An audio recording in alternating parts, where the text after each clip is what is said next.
আসসালামু আলাইকুম। বদরের যুদ্ধ, ৩১৩ জনের ইমান বনাম ১০০০ জনের শক্তি। কল্পনা করুন, আপনি দাঁড়িয়ে আছেন মরুভূমির মাঝে, আপনার পাশে মাত্র ৩১৩ জন আর সামনে ১০০ জনের সশস্ত্র বাহিনী। আজ বেঁচে থাকা না হারিয়ে যাওয়ার সিদ্ধান্ত হবে এখানেই। এটি শুধু একটা যুদ্ধের গল্প না, এটি বিশ্বাসের গল্প, ত্যাগের গল্প আর আল্লাহর উপর ভরসা এক জীবন্ত প্রমাণ। আজ আমরা জানবো ব্যাটল অফ বাদার, ইসলামের ইতিহাসে সেই দিন যে দিন অসম্ভব সম্ভব হয়েছিল। মক্কায় মুসলমানদের উপর চলছিল অত্যাচার, তাদের ঘর কেড়ে নেওয়া হয়েছে, তাদের মারধর করা হয়েছে, তাদের বিশ্বাস ভেঙে দিয়ে সব চেষ্টা করা হয়েছে। অবশেষে তারা বাধ্য হয় সবকিছু ছেড়ে হিজরা করে মদিনায় চলে যেতে, কিন্তু অত্যাচার থামেনি। কুরাইশেরা ঠিক করে এই নতুন শক্তি এখানে শেষ করতে হবে।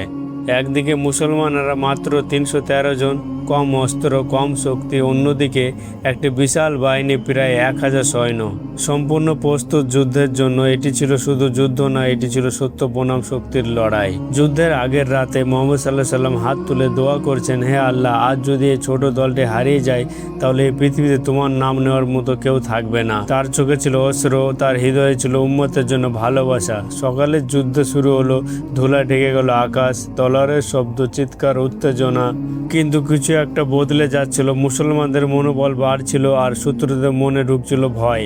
ইতিহাস বলে আল্লাহর সাহায্য নেমে এসেছিল এবং তারপর অবিশ্বাস্য কিছু ঘটনা ঘটলো। ৩১৩ জন ১০০ জনকে পরাজিত করলো। এটি শুধু জয় ছিল না, এটি ছিল একটি বার্তা, এবং সত্য কখনো হারায় না। এই গল্প আমাদের কি শেখায়? শক্তির সংখ্যা নয়, বিশ্বাসে। কঠিন সময়ে ধৈর্য হারালে চলবে না, আর আল্লাহর উপর ভরসা করলে অসম্ভব সম্ভব। বদরের যুদ্ধ শুধু ইতিহাস নয়, এটি আমাদের জীবনের একটি শিক্ষা। যদি এই গল্প আপনার হৃদয় ছুঁয়ে যায় তাহলে শেয়ার করুন, কারণ ইতিহাস জানার মতো। যদি এই ভিডিওটি ভালো লেগে থাকে অবশ্যই সাবস্ক্রাইব, লাইক, কমেন্ট করে দেবেন।